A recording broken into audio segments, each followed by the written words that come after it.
Le 8 mai 2025, nous commémorerons les 80 ans de la fin de la guerre 39-45. Une exposition est prévue sur le thème « Une jeunesse pendant la Seconde Guerre mondiale ». Ainsi, une collecte d'archives personnelles est organisée avec les témoignages sur la vie pendant la guerre. Catherine Després nous parle de ses préparatifs.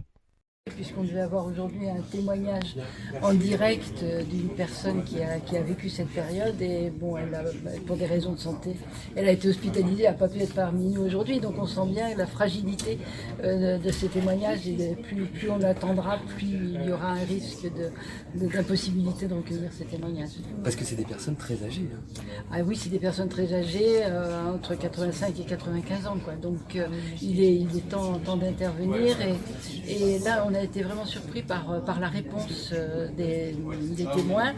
Alors est-ce que c'est la guerre en Ukraine qui leur a fait remonter un certain nombre de souvenirs et qu'ils ont dit il faut qu'on en parle?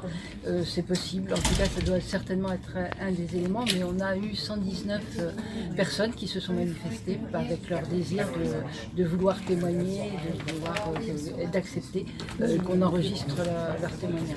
Il y a déjà une douzaine de témoignages qui ont été captés sur pellicule, j'allais dire, c'est un vieux mot, mais voilà, captés en vidéo et en son. Qu'est-ce que ça raconte? Qu'est-ce qu'on entend?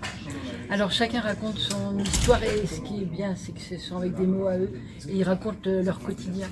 Oui, parce que c'était des enfants pendant la guerre. Oui, ils étaient tout jeunes pendant la guerre, ils avaient entre 10 et 15 ans. Quoi.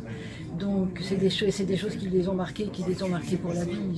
Ils se souviennent de certains détails, quand les parents faisaient monter les enfants sur la terrasse pour surveiller s'il y avait des Allemands autour, s'ils pouvaient écouter la radio.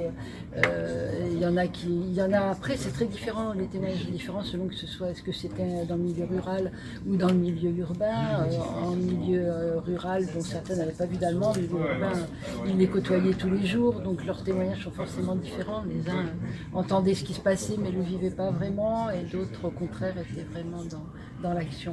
Et puis on entend l'exode aussi au début de la guerre notamment.